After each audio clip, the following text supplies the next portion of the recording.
All right, ladies and gentlemen, it's early in the morning. We're going to talk some boxing, and this is a response to 68 Sports TV.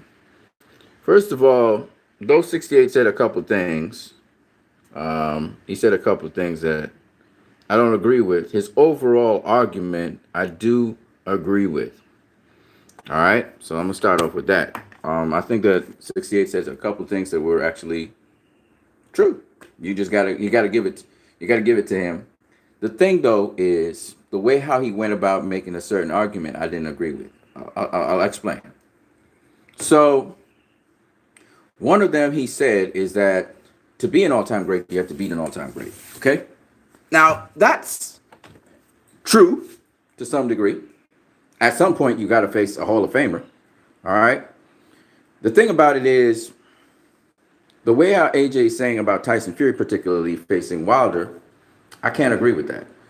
You see, when Sugar Ray Leonard faced Thomas Hearns wasn't an all-time great. Neither was he a boxing Hall of Famer. He didn't build up a resume to be a boxing Hall of Famer at the time Sugar Ray faced Hearns. It was a big fight because it was a unification fight. And Thomas Hearns, like Deontay Wilder, was the guy knocking everybody out. He was stopping almost everybody. Okay, Sugar Ray Leonard was also a force. And he had come off of the loss to Roberto Duran. And Hearns was a formidable opponent. So I want to just say this. This is very important, I think. And I just want to make my contribution to the discussion on Wilder. What's important is you have a formidable opponent. Now, Deontay Wilder, when he faced Luis Ortiz the first time, people said Luis Ortiz would have stopped him in the seventh round if the referee didn't give him the ability to recoup in the eighth and the referee didn't intervene to kind of help him out in the seventh. So this is why Wilder rematched Luis Ortiz. I still haven't watched the second fight because I'm not interested in a fight like that. I'm not a Wilder fan, okay? Like that. I am a fan of Wilder. I am a fan of most boxers in boxing. I try to be, except for Triple G. Yes, I'm a fan of Triple G. I'm just playing with you. That's the one boxer that you will find me actually showing some hate towards, okay? But I try not to because as I start to think about it and his accomplishments, he does deserve some of the credit he gets. I just think he's, oh my God, he's overhyped. He is really overhyped. And the bias towards him and just the way how people throw their reasoning out the window really annoys me. But having said all of that, I'm going to go outside. It's early in the morning, but it's a rainy day. And it's a beautiful rainy day. We need rain. So I'm out here chilling. Right. So that argument about you have to face an ATG. Yeah, I agree with that. I agree with that argument. I still agree with the argument up to this day. I just think that the person doesn't have to be an ATG when you face them. All right. Let me give you guys a good example of what I mean to add to this argument because I think it's a good argument. A lot of people, including Get This Smoke, say, okay, when Klitschko faced this guy, he wasn't an ATG. You know, when he faced Tyson Fury, he wasn't an ATG. How many ATGs did Klitschko have? Right?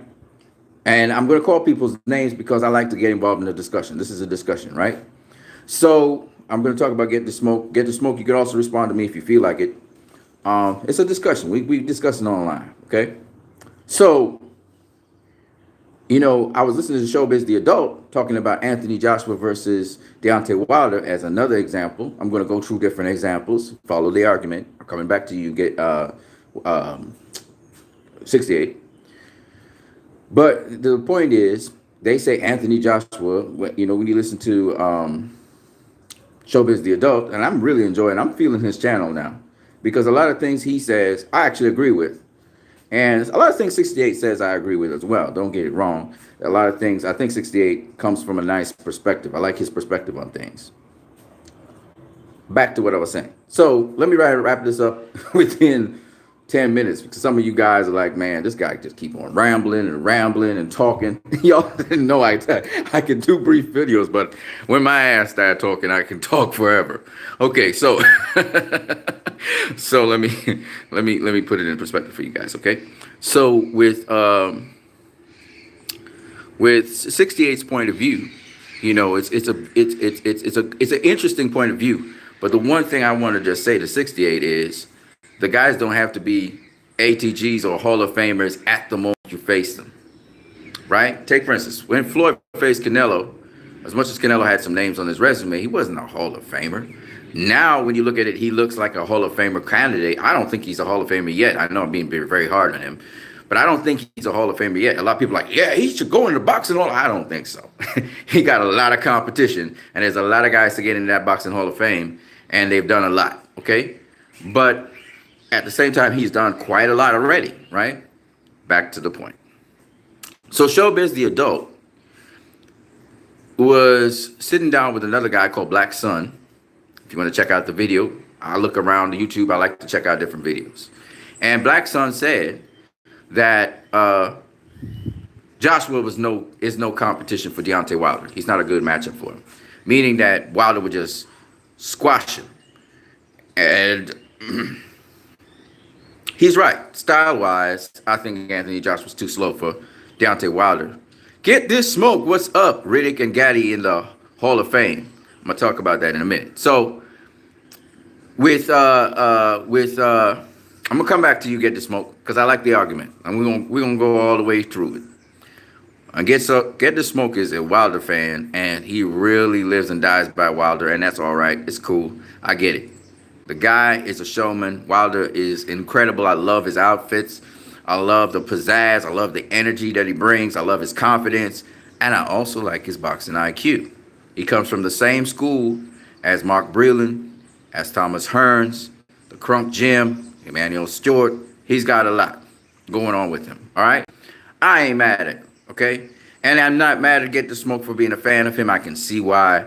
Listen, I get it, all right? So listen, this is another thing I need to say, because a lot of people have a problem with people being fans.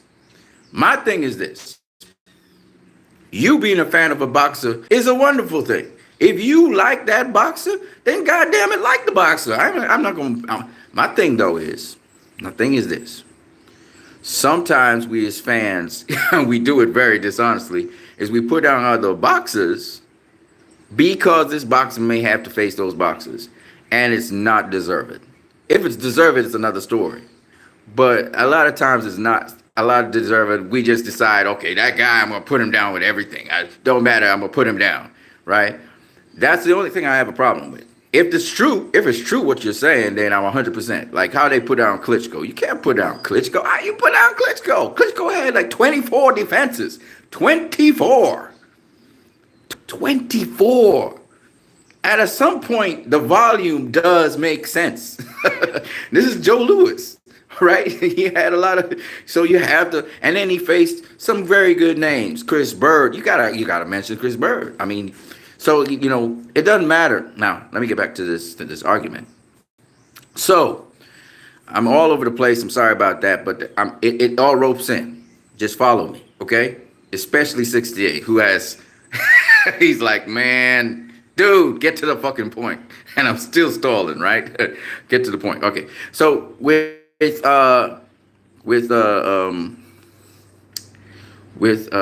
his name? I got so much I want to say, but I'm taking very long to say it. I'm sorry about that, guys. So oh, it's so beautiful out here. You guys are like, get to the point. All right, so with the argument with Showbiz the adult and Black Sun, yeah, the style matchup may be a hazard for Anthony Joshua. He's going to have to work on speed. He's going to work on cutting off angles. He's going to have to work on his defense being more fluid. You know, he's a little too stiff, and that's a problem because you have to have fluid, flexible defense to deal with the Deontay Wilder. You'll need to have hand speeds to handle him, and you got to get to the inside of him so you can take away his forte power from a distance. You have to also disarm him, which means you have to take away the right hand so he has to use something else. So there's a lot of things you have to do, and he's very athletic, he's very fast, and he is smart. A lot of people don't realize Deontay Wilder is a very smart dude, and he's not just boxing. If you look at it, Deontay Wilder, yeah, okay, he's sometimes wild with his punches and stuff when he's being showman because he's got his opponent hurt, and he knows they can't do him anything, and they're in the defense. But if you look at Wilder, by and large, you will realize he's a very smart boxer. He don't throw a whole lot of punches per round. He throws around the same amount of punches as Canelo and Floyd. And the point behind it is he's a smart puncher. Back to the point. So style matchup wise. But if you look at Anthony Joshua and you say, well, that Anthony Joshua's not going to be a Hall of Famer. He's not a Hall of Famer. Therefore, if Wilder beats Joshua, he can't be an ATG. He can't be a Hall of Famer. It depends. You see? And back to the other point that I need to make, which goes back to Thomas Hearns versus Sugar Ray Leonard. Thomas Hearns wasn't a Hall of Famer when he faced Sugar Ray Leonard. Back to the other point that I have to make. My other point is this. Floyd Mayweather was criticized for facing guys at the end of their careers. That's when guys generally are thought of to be put into the Boxing Hall of Fame. Shane Mosley, Oscar De La Hoya, Manny Pacquiao, Miguel Cotto, okay? And the list goes on and on. Yeah, he faced them when they were definitely Hall of Famer candidates because of what he did. And then after he faced them, they went on to do some other remarkable things, including Marquez, okay? Because they had a resume then. Y'all criticized Canelo for facing Kovalev, who some people argue he can get into the Boxing Hall of Fame just based on his career. Because he faced Bernard Hopkins, who again was over the hill, near to the end of his career, and that's why. So you can't have it both ways. You can't have it where you're saying, okay, how many Hall of Famers did he face, right? He had to face them when it was a Hall of Fame material, and yet at the same time say, oh, he fought him too late in his career. You can't say that. You can't do that. You can't have it both ways, and that's what 68 is doing. So what I would say is this. All right. You can't say that, because he faced Tyson Fury, Tyson Fury is not a Hall of Famer right now. Okay, he's not a Hall of Famer right now, but look what he did. He beat Vladimir Klitschko, okay? And we know he beat Deontay Wilder, but, it is what it is. It was given a draw, okay? So the point is he's going to rematch Tyson Fury. That takes a lot of balls to do, first of all, okay? It takes a lot of balls to go back up against a guy who in your heart he beat you. Okay, you can make all the stupid excuses in the world, but he beat you, all right? He didn't draw. He beat you. People saying he drew it with Tyson. But this is just the fact. Now, do you really have the solution for him? If you think you're just going to knock him out, that's not going to happen. I don't care how much you believe. It's not going to happen. Style-wise, it's a nightmare for Deontay Wilder. It's a nightmare because Tyson Fury does protect his body well. Against Otto Wallen had success jabbing low to high. And trying to go to the body. Wilder tried that in the first fight. He tried to go to the body, and Tyson Fury protected his body like a mother, But anyway, back to the point. My point is this, that when you look at Deontay Wilder versus these guys, Tyson Fury could become a Boxing Hall of Famer. He definitely could. He's on the trajectory for it. I'm not saying he's currently a Boxing Hall of Famer. He has some more work to do, more defenses to do and stuff. But where 68 is right, 100% correct, is you have to have marquee names. You have to have marquee names, guys who were great fighters. And that's why when I talk about who you face and who you beat, I don't necessarily say Hall of Famers. And like my boy just recently said there, Get This Smoke, he said Riddick Bowe's in the Boxing Hall of Fame. And let me see who else he said. Who is that? Riddick Bowe and Arturo Gatti is in the Boxing Hall of Fame. Okay? And his point is Riddick Bowe mostly faced his fights with Evander Holyfield. Evander Holyfield is a name. Right? And Riddick Bowe faced other guys who had names also coming up. Really formidable guys. And the 90s had some really formidable heavyweights as well. And the thing about it is, and this is where my point comes back around full circle, Luis Ortiz is a name. He's a name. You cannot avoid that. He's a good enough boxer that we have to mention him. All right, people talk about how he's old and all of that. Listen, in that fight, he didn't look old especially the second fight. He didn't look old against Deontay Wilder. All right, and people could talk about doping and all of that. That's kind of irrelevant to the actual fight. He was clean versus Wilder in that fight because they're both in the WBC VADA program. So he show up dirty, ain't gonna show, right? So we know he was clean. He's using snack. He was training with a very good strength and conditioning coach. He's going to continue his career. Hopefully he gets better fights to show how good he really is. And I think he will. I think his career is about to launch off late in his career. And we've had a lot of boxers who late in their career really bloomed. We had Archie Moore. We had Marquez. We have Pacquiao right now. We had Shane Mosley, right? So, mostly... What I mean is Mosley was blooming all the time. But what I'm saying is, since way back in lightweight. But I mean is, even late in his career, he was doing some fantastic things, like knocking out a Tony Margarito at 30-something years of age. I mean, that's impressive. So my point is, Bernard Hopkins, etc. My point is that age is relevant when the person is not functional. That is to say, they're shot. That's why I'm not a guy who really talks about boxers in their prime too much.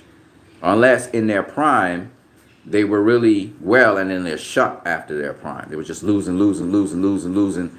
And, they weren't like Chad Dawson, for example. Chad Dawson is not a very old guy, but Chad Dawson's his prime, his peak was against, Bernard Hopkins and those dudes. And then after that, his peak fell and he has not been the same. And the strange thing about it is he's not old. He wasn't really a shot fighter either. It was just mentally, that was it. And he was out of the game. And he has not been able to claw his way back up to the top. So, and then again, prime is generally when people talk about prime, they're talking about physical prime. They're not talking about prime period, like, mental or spiritual prime or whatever. So that's another point that we have to look at. So let me just go back to Get the Smoke here. He said, "Do I guess as a Wilder fan? Why not? You defend him all the time, and you try to make arguments to make his case. You're a diehard Wilder fan. Hey, you haven't realized that? There's nothing wrong with that, brother. And Wilder has done some significant accomplishments. Again, I was listening to 68, and he was saying, comparing him to Muhammad Ali, and I have in front of me here. And again, I just like to clarify certain. I do think 68 has a point, but at the end of the day, come out of this. Okay, here's Muhammad Ali's 10 defenses, and before that, he also had 6 defenses. And it's important to understand Wilder's being compared to Muhammad Ali, and that's good. It's an achievement. 10 defenses. But here's the guys that Muhammad Ali actually defended against. Okay, so the second time around, with his second win, he beat George Foreman. He beat George Foreman to get the undisputed heavyweight title of the world. That's big, because what it says is this guy was the big baddie. Okay, yes, George Foreman afterwards became an all-time great, became a Hall of Famer, but before that, he was just a formidable guy. He wasn't a Hall of Famer. Okay, even though he had beaten some really great names, he wasn't a Hall of Famer as yet. After that, he defended against Chuck Wepner, then he faced the hard hitter in Ron Lyle, very hard puncher. All right, Ron Lyle, and he stopped him. He faced Joe Bugner. We're not going to talk about him. But then he faced the legendary Joe Frazier, who had beaten his ass before. And I think this was the Rumble in the Jungle. Not the Rumble in the Jungle. It was the no. This was the yeah, I think so. This was the nope. This is the second fight. The second fight. Okay, and it's not called a Rumble in the Jungle. It was in the Philippines. I was thinking the third fight. The second fight, anyway. He faced George Foreman, not George Foreman. He faced Joe Frazier. Okay, that's his fourth defense. Okay, that's very notable. And then he faced Jean-Pierre Koopman. Then he faced Jimmy Young, was a good fighter. Good fighter. You got to mention him. Richard Dunn, and then he faced Ken Norton, the guy that beat him. Okay, so that was a notable guy. And Ken Norton did some reasonably good things. He faced Alfredo Evangelista. Alfredo Evangelista was a very good Argentinian fighter.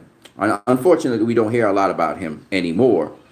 But he was a really good Argentinian fighter. Faced all of the top tier guys throughout his career and did very well against them. And sometimes he didn't get the decision. It's just what it is. Okay, very good fighter. And then he faced Ernie Shavers, who we all know was a very hard puncher and stuff. And then he lost to Leon Spinks, which he shouldn't have lost to, but he did. All right. Styles make fights. And of course, the guy who was in the corner was Georgie Benton. So that kind of made a difference. But my point anyway is this, that, when you're talking about his 10 defenses, they were against some bodies. There were some bodies up in there. Now, Wilder, of course, he's growing in the sport, and he's able to match Muhammad Ali's accomplishment in terms of accomplishments. But this is why I keep on telling people that in boxing, it's who you face, who you beat.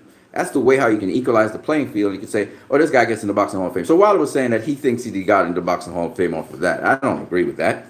I don't agree with what Wilder said. But he has the right to say that because he's accomplished it. And there's a lot of things that a lot of people need to understand, especially about the athletes. The athletes need to think positive. They need to talk that way. All right. If you don't believe that, you don't believe in yourself, and you might say some really outlandish, stupid things at certain times because your emotions are so high. Like Carissa, she'll say, "I beat everybody in boxing. I'm the GOAT. I beat Keith Thurman." They say some really stupid shit.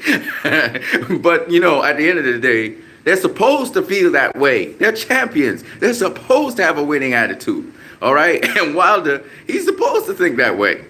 Yeah, man, I'm already in the Boxing Hall of Fame. He's not, but I get what he's saying, and he has a long ways to go. So what I'm saying is, like he said, he's about 6 years to go in his fight career. He's right, and so if this guy is thinking like that, you can't really smack him. You can give him a dose of reality. You can tell him, you know, buddy, you only got like 3 names on your list, though. You know, you got Tyson Fury, who possibly could be a Hall of Famer, and we don't know if you're going to beat him in the rematch. And then you have Luis Ortiz. And then some guys, some people, they don't want to give you Bermane-Stiverne, which you won your championship off of, right? And then you knocked him out the second time, right? So, I mean, he's going to say certain things, and some of you guys are going to ride with it because you're fans with him, and you like how he's doing things. I don't think he's the best heavyweight in the world right now because I thought he just rematched a guy that he already knocked out. So as much as you guys may be impressed with that, I'm not. All right, and even if the guy did a little bit better, Wilder knew what angle and what shot to knock him out with, because what I saw was the same thing he did in the first fight to knock him out and drop him. So I just think that he just did the same thing he did in the first fight, and that's how he got him. But I don't think he's going to be able to do that with Tyson Fury.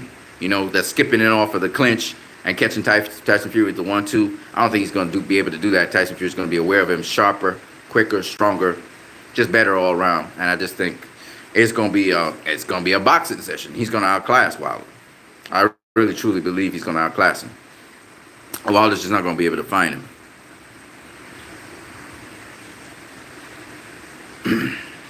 Get the Smoke says, "I live and die with Wilder." Are you sure about that?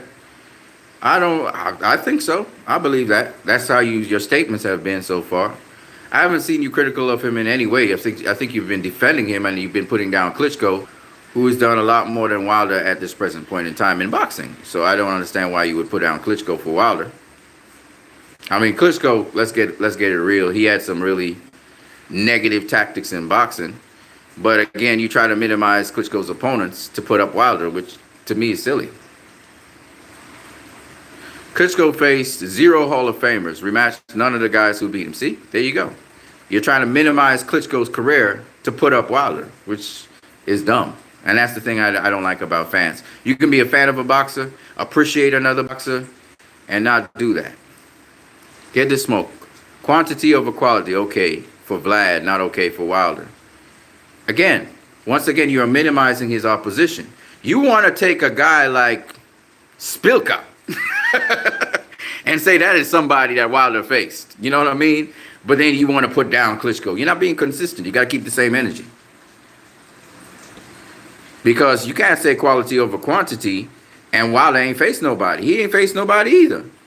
His 2 names or 3 names are Bermane-Stiverne, because he won the championship off of it. You don't want to give Klitschko Chris Bird, but you want to give Wilder Stiverne, I'm sure. You don't want to give Klitschko what's the kid's name? You don't want to give him Fury or Joshua, even though he lost to those 2 guys, but you want to give Wilder Tyson Fury.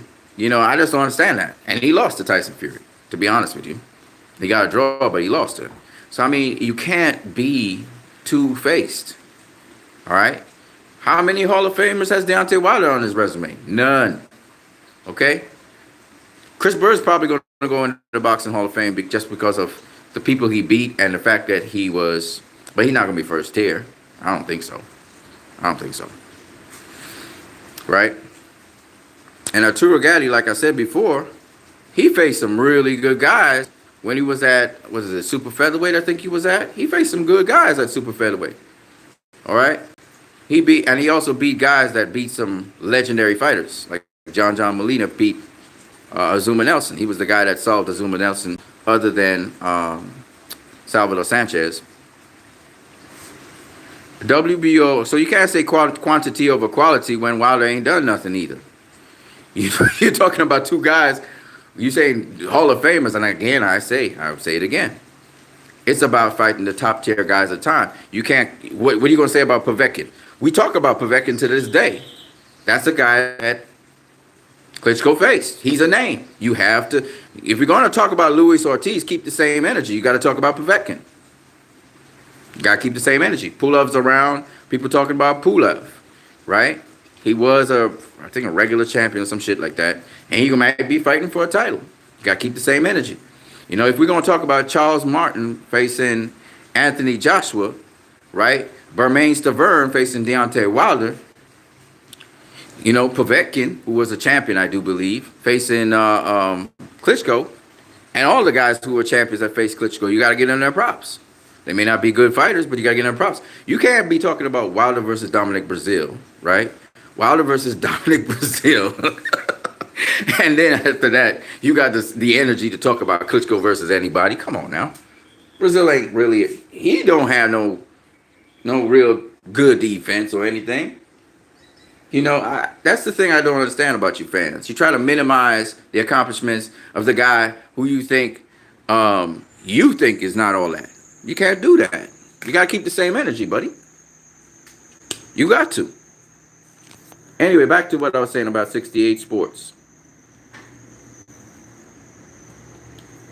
And I'm not a big Wilder fan like y'all guys are, but I will acknowledge when he has accomplished things. And another thing that's really impressive, you know, and we praise Sugar Ray Robinson for it, so we should praise Wilder for it, is he's knocking out everybody he faced. The only person he hasn't knocked out is Tyson Fury. He's knocked out everybody else. And that is impressive. You have to give him his props. And I am not going to stand here and say, oh, well, he just knocked out tomato cans, and in the same breath we talk about Sugar Ray Robinson. I can't do that. I can't do that. That's not right. And if you look at Wilder's model, he is modeling himself off of the old-time greats. So he has a lot, you know, he's having championship fights against guys who are next in line with the WBC title, you know. And, you know, like I said before, I think Wilder's stock is only going to go up and up and up all the time because, one, he's getting the W. Even if he loses, all his fights are exciting. Well, I heard the most recent fight wasn't as exciting. It was more a chess match. And it shows he can play chess, right? Isn't that another point? So, I mean, it's up to people what they want to think about him. But me personally, I'll try to keep it as even-keeled as possible when it comes to Wilder. Get the smoke. WBO was not a recognized belt for half of Klitschko's defenses. And what does that mean? What does that mean? That means anything? Listen, it's recognized now, right? It's an actual title. So after 2007, it was recognized. So it retroactively, you got to count it. Now, the WBA regular belt ain't the real championship title. All right? Thomas Hearns, he won the WBO belt. What do you say? He didn't accomplish nothing? He's a pioneer. Just like the IBO belt ain't nothing. But if it's recognized, now you got to look up retroactively back and say, okay, we recognize this guy for X, Y, and Z. I can make the argument like that, very simply. You trying to down Klitschko, I don't know what's your issue with Klitschko? You clearly have a problem with him, right? But the man has accomplished things. And his career is over. He's accomplished things. And it's just what it is. All right?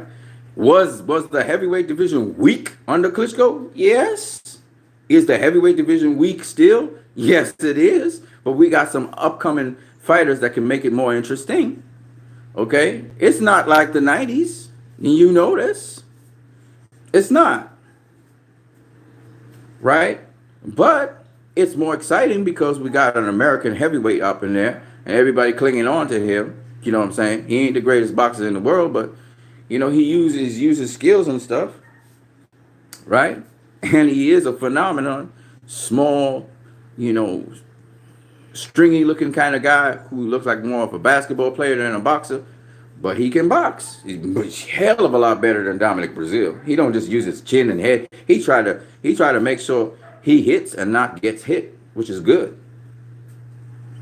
You know, he's got a long ways to go, but what I mean by that is learning boxing and stuff. He's learning on the job, and he embraced that. And in the meantime, he counted on his knockout power to get him through certain fights. But he's setting up his knockouts. That's essentially what Deontay Wilder is, okay? And I can't be mad at him. And his attitude and it's very, very positive. I like him. I like how he embraced Luis Ortiz after the fight. He a real cool dude, and he's showing that he can get past different tests. So I like it, dude. I like Deontay Wilder. Like I said before, I can learn things from him, and I'm a fan of him, okay? But at the end of the day, you have to be able to say, okay, how is this accomplishing anything by me putting down another fighter? You know, the energy that we want in boxing, and this is what Showbiz the Adult is trying to do, is for us to get back to the days where we used to look at guys and say, oh, man, this is impressive. This guy faced this dude. This is impressive. And even if we had to correct a fighter and say, you know, Deontay Wilder, he not yet Hall of Fame material, but let me tell you something. This dude is on track to become a Hall of Famer. That's being fair, honest, and truthful.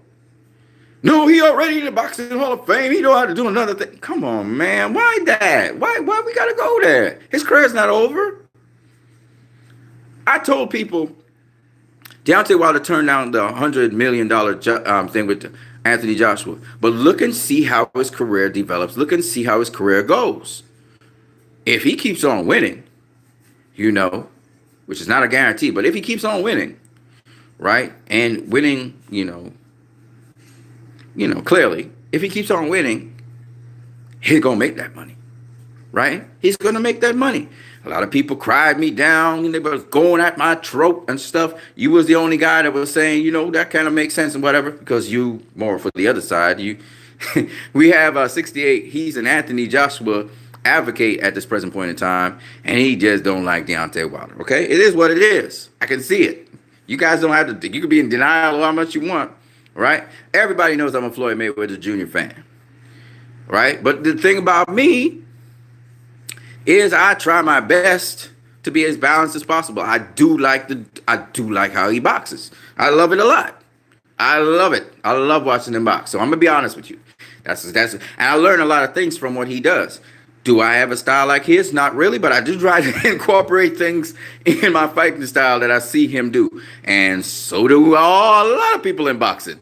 On the D-Low, they like Floyd, but on the thing, they come out and deny, oh, this guy would knock him out. Oh, no, he's not the best ever. But on the D-Low, they be like jealous, and they'd be like loving and envious and trying to get the style and the technique. But y'all don't want me to mention Floyd because, you're Floyd. He can't even go without Floyd. And the man's the gold standard. What am I supposed to do? You know? I could talk about other fighters, though, through history. But that's what it is. They say that I'm a Canelo fan. Okay, I am. I'm not going to deny that. I'm not going to deny it. Again, what Canelo is doing in there, to me, is just very intriguing. Boxing-wise, he do so much stuff, man. And then I started breaking. That's why I wish I could do videos on these guys, so you guys could see the little details, the little things that these guys do, the nuance, why they're succeeding like that, why fighters don't look like the fighters they usually are against them. All right? Like Terrence Crawford, too, but I like Errol Spence as well. And y'all say I was putting down Terrence Crawford. Terrence Crawford, great fighter, man. Great fighter. Great. His potential, what he's going to end up being is going to be incredible. We just watching to see when he, at welterweight, that is, him face, some of the best at welterweights. That's all we want. We're just waiting. I thought he was too small at a certain point. That was my argument. But now, he's not too small. So it's just about him jumping in the fray and doing his thing. You see, my tune changed. I was thinking that these guys would devour him because he too small for them. But now, I don't think so. Right? So that's all. That's all to it. But it's for some reason, people think that I'm so up some fighters' ass that everybody else. Look at me. Do I put down other fighters? I don't care. For Floyd. No, I don't do it. I talk about why he's better than the past greats. That doesn't mean I'm putting him down. Past greats, in fact, phenomenal boxers as well. Okay, especially they had the fundamentals down pat. You know, when you're talking about the great guys, that's what they did. That's how I feel. But do I tell you that? Do I tell you that some of these modern day boxers, because of how boxing has kind of evolved as a sport, that they couldn't take some of those guys? For some reason, there's some sort of holy grail where you can't say that. All of a sudden, oh my God, you're a hater of the past greats. You're tearing them down because you said that a boxer could beat them. And I just don't get that part. That's the part I don't get. You know, I'm saying that they got the foundation, but I mean, anyway, I'm all over the place. Let's get back to what we're talking about. So, once again, you can't really always talk about Hall of Famers and all that stuff. It's cool, but unless a guy's built up a resume, you can't say that he's a sure Hall of Famer. And especially when you're talking about guys early in their careers, we watch to see how their careers develop. You say, hey man, this guy's possibly a future Hall of Famer. You know, I don't even say that for Canelo. And Canelo's accomplished quite a lot in his career, and I don't think he's ready for the Boxing Hall of Fame yet. Right? But by the end of his career, and by the end of Deontay Wilder's career, and by the end of Tyson Fury's career, and by the end of Anthony Joshua's career, and by the end of Andy Ruiz's career, these are the top dogs right now. We'll see, won't we? People will say, but Andy Ruiz, he should be in the Boxing Hall of Fame just alone. He's the Mexican heavyweight champion of the world and beating Anthony Joshua. I hear you guys, but I don't agree with that. Me personally, I don't agree with that. Right? People hype up a lot of stuff. First, let's see if you can beat him in the rematch. Second, the other thing about it is, I know Anthony Joshua's a marquee name. Let's see how their careers go. They have a whole they have a whole career to go through. You know what I'm saying? Let them finish their damn careers. That's why the Boxing Hall of Fame waits 5 years after your career's done to evaluate your career. People start talking this Hall of Fame talking, I'm like, and they all-time greats and shit. I mean, if you got a guy that's at the end of his career like Manny Pacquiao, he can't do much more. Of course. But look at his career. Pacquiao's career is ridiculous. Right? Marquez's career is ridiculous. Mosley's career is ridiculous. Right? Oscar's career is ridiculous. Those are the standards I look at to get into Boxing Hall of Fame. I do agree with people. Arturo Gatti, I don't think he should be in the Boxing Hall of Fame, but I guess they're going by entertainment, which is what Deontay Wilder might get in with as well, because he's very entertaining. And the fights are very entertaining. Right? And Arturo Gatti gave us some great fights, so maybe that's why he got in the Boxing Hall of Fame. Another guy, Boom Boom Mancini. I mean, both guys did face some guys with good names and guys who were Hall of Famers and shit, and they even beat some of them. But the point is, compared to guys like Oscar Purnell, guys like Sugar Ray Leonard, and Leonard didn't fight all that set of fights either. He had like a few fights. Oscar does the same thing. But they fought. Let me tell you, the thing about these guys that make them so different, they fought the best, and in between that, they had very few, if none, tune-up fights. When you're fighting the best back to fucking back, it's different, and I don't care what nobody says. Yeah, okay, 6 months break, whatever. You're not even taking tune-up fights. So you're not trying to say, you sparring and stuff, but you're not taking tune-up. To me, that's just a higher standard, in my opinion, than having all these tune-up fights, having all these fights, so you have to stay in shape or whatever, and then facing the dude, right? So that's just my opinion. You don't have to agree with it. It's not fact, okay? That's my opinion. So that's what I'm saying about that. So that's one of the arguments that 68 made that I could not agree with. All right, I could not agree with. And I do understand that you should be facing an ATG or Hall of Famer. But let's just say your career, it didn't pan out that way. Then we have to ask ourselves, did you face somebody that was considered a threat? A person that could beat you in your career? At least one or two. Or somebody who was accomplished, who was a world champion or something like that. Somebody who was accomplished or somebody who beat guys who were really good as well. Beat some names. You know what I mean? All of this you got to look at. Because, like I said, some of these guys who are in the Boxing Hall of Fame, they're not world champions. Okay? If they're not world champions, if you're saying championship and rings and belts is everything, then they shouldn't be in the Boxing Hall of Fame. They shouldn't be. Right? You guys argue level of competition, but you make the argument that it has to be an all-time great. Or it has to be a Hall of Famer. And I argue and I say What's more important is that the person, because you could beat a Hall of Famer, but they on the downhill slide. Take for instance, Sugar Ray Robinson beat Henry Armstrong, right? Henry Armstrong wasn't, he was on the downhill. Sugar Ray Robinson even admitted that he carried him in that fight. He didn't knock him out because he carried him. Okay? So yeah, okay, you got a boxing Hall of Famer, but the dude ain't what he was. You know what I mean? So it's those kinds of things that you have to look at. And maybe I faced a guy that's not a boxing Hall of Famer. Let's take for example, okay? And I can think of several of them. But you face guys who were really good of their day, and they were considered threats, okay? They didn't turn out to be boxing Hall of Famers for whatever reason, right? They didn't get into the boxing Hall of Fame yet, maybe, or not at all. But you beat some of these guys. And you turn out now, because you beat so much stiff competition, whether it's back-to-back or whatever, and guys who people considered threats to you, that you ended up in the Boxing Hall of Fame. All right? And we have many, many examples of that, especially early on in the boxing history. Because guess what? Not everybody could be world champion back in the day. So it was about the names. And some of these names, they didn't end up in the Boxing Hall of Fame, but they was damn good fighters. And I can give you an example of one. Roberto Duran versus El Nato. Okay? El Nato was a fantastic fighter. Now, he did end up beating a Hall of Famer in Alexis Agrelo. But the point is, is he in the Boxing Hall of Fame? I don't think he's in the Boxing Hall of Fame. I gotta go check that. I gotta fact check that. But I don't think he's in the Boxing Hall of Fame. Okay? Great Panamanian fighter. Great.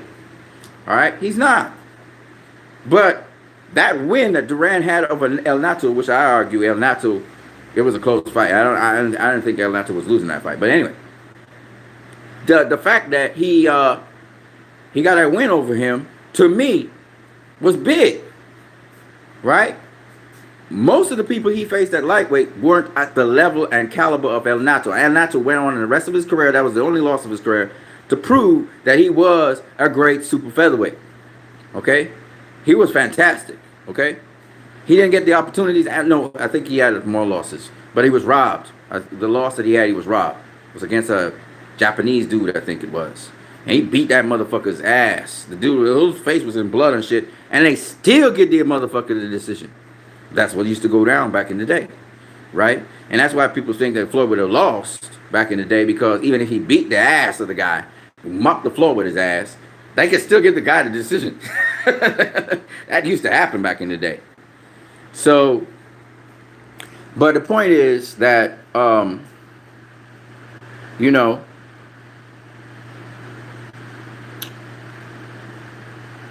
I'm just saying that you have to look at the criteria properly. And that's why I always say to people, you need to watch the fights. I didn't think that John Ryder was anybody important to face Callum Smith. I did not know his style. When I watched the fight, his style was perfect to beat Callum Smith, because his style was inside fighting style, and he had good movement with his body, good pivot work. He was southpaw, so he had different angles to come in and access Smith with. And also on top of that, you know, he had good defense. He had pretty good defense. It wasn't great, but it was good defense, good enough to get on the inside of Smith and really go to work. And he was strong as well, physically strong. So all of that worked in his favor, and just exposed Smith. It really exposed him, because it showed a guy with, you know, really just above decent, weight, above average skills on getting to the inside will beat you. You know, and John Ryder, man, you know, I'm sure his stock went up with that fight, because, you know, he ain't the hardest puncher in the world. You know, he's textbook. You know, but the things that he do very well. You know, his defense ain't airtight, but it's pretty good. He took some punches from Callum Smith, and he's sturdy and he's strong. And so that was impressive. And then when you look at it now, you watch the fight, you're like, this dude actually got some skill. He actually got some ability. And that's why you watch the fights. You can't beat that. Watching fights, that's what boxing is, right? We as fans, we're supposed to watch fights, right? Right? We're not supposed to listen to fights. You know, back in the day, they used to have radio, so the people would listen to fights, and the newspapers would broadcast it after, because they didn't have television, right? This is why it's kind of unfair to compare somebody today to somebody in 1910, You know, 1909, 1899 when they had the bare knuckle brawls and shit. Because boxing was so in its infancy at that time. And guys would literally come off the street. We call them cab drivers. And they would face guys. Guys with their first professional debut. They may have been fighting before on the streets, but then professionally, you know, they just debuting. And these guys had a lot more professional fights than them, so they knew how to handle them. So I mean, it's like that was the infancy of boxing. And a lot of times people say, well, oh, you know, the fundamentals of boxing, it is same today. And yes, it's true. The fundamentals of boxing is same as, say, 1909, that kind of thing. You know, back in the bare knuckle brawl era, it was a little bit different. But the point is that, yes, boxing was the fundamentals of boxing. Certain fundamentals of boxing are still there. But it's changed so much since then. You look at present day and you look at 1910 or 1909, you can just see a totally different kind of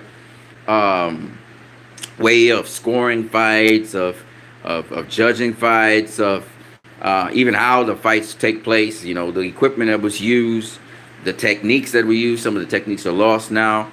The skills employed. It's just totally the nature, the weights of fighters, the nature of even the fans and how they took in boxing. Boxing used to be a tremendous rave at a certain point in time. It was outlawed at a certain point in time. It was illegal, and then it became legit, right? Bare knuckle brawls was illegal because it was so violent. And even that, bare knuckle brawl history is really crazy too, right? I've talked about this at length in some video of some kind. I also show that boxing went way back before the Greeks to the Egyptians, and that was because of 78 Sports TV and his nice little breakdown on that. Anyway, let me just split for a second. I'll come back to you guys. I want to make some other arguments that 68 put forward that I thought were worth addressing. So hold on.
All right, now I know one of the things about boxing and one of the attributes of boxing is adversity, right? You have to be able to be sort of competitive, which means you have to be adverse towards your opponent, think a certain way. So I get why sometimes channels say things in the spirit of that.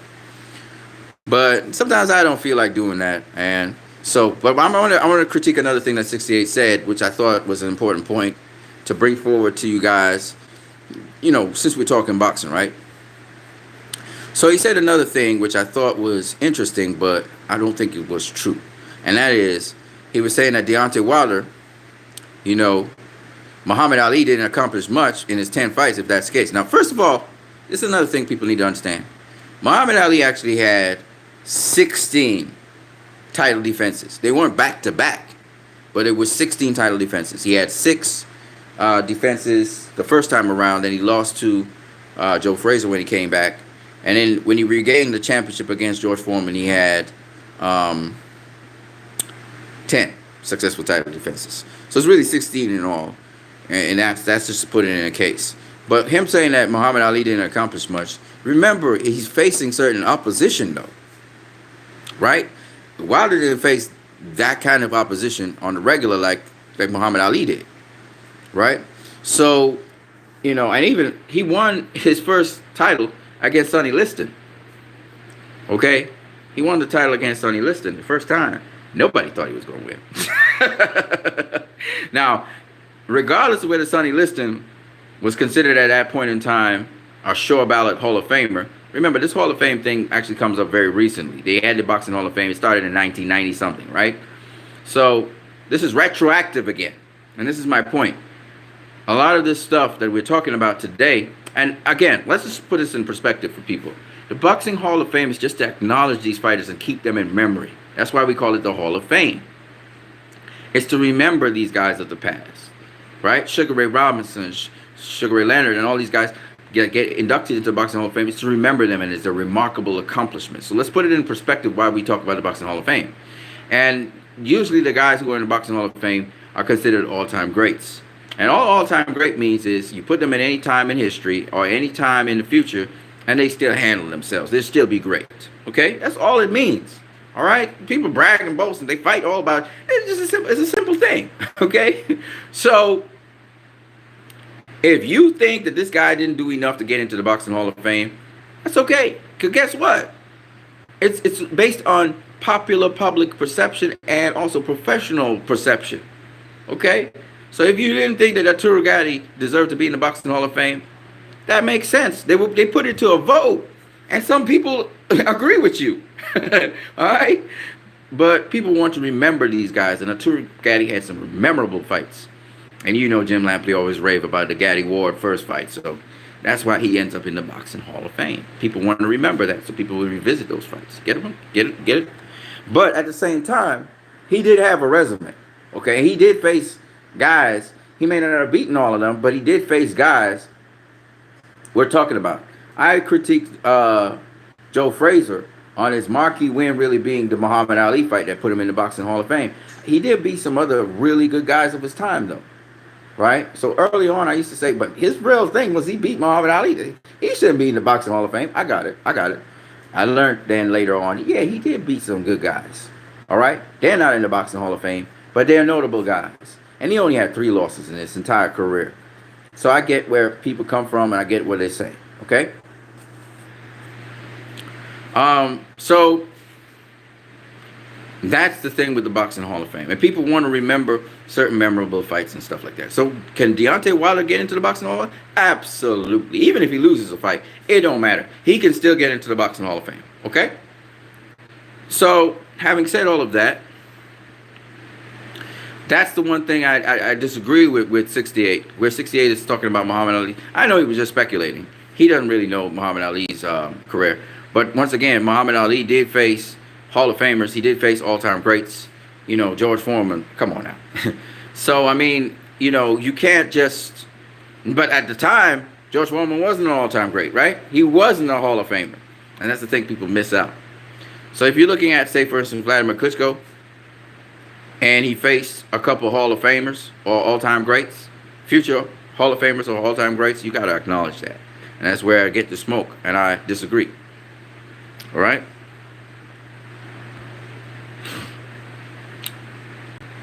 Okay, so there was something else that he said that was independent of this whole thing, which was about Devin Haney. So Devin Haney posted up on social media how he actually... somebody smashed his window and therefore wrecked some of his clothes. Okay? And he was talking about that, but he was saying, I still keep it positive. I still feel blessed.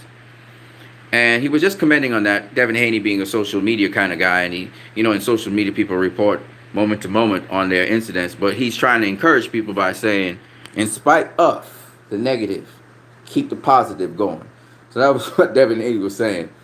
And 68 just got very narcissistic for some reason, and he started critiquing that and saying Devin Haney was boasting on the D-Lo about his wealth, which I thought was pretty funny. And I always feel like that's how people also viewed Floyd, like he was flashing his money and showing how much money. But that was not what he was trying to do. And it's interesting, 68 kind of coming around that corner. Floyd was actually trying to encourage people, whether it was boxers or people in communities, showing them the look, man, I did this shit. I did it. I made it. You could do it too. I'm here to encourage you. And he did it in a kind of way that some people, you know, in certain circles would say is low class, or, you know, he just being very boastful. But that's the way how the language sometimes deals with certain communities. They're like, look, man, I'm filthy rich. You don't have to go into drug dealing. You don't have to be a gangster. Look at me. So it's a kind of uh, very, I love it though. It's, that's what makes jazz. It's that little pizzazz in it, that little flashiness. You see it in Floyd's fights too. He's a little flashy. And that's the same thing Devin Haney be doing. He's a humble dude. But he said it in a much more mellow way. He's like, man, I just lost a ton of money. I just got my window smashed. Some motherfucker just didn't like me and whatever happened. I got wrecked. But you know something? I'm going to keep it positive. I'm blessed. So that's basically where it came from.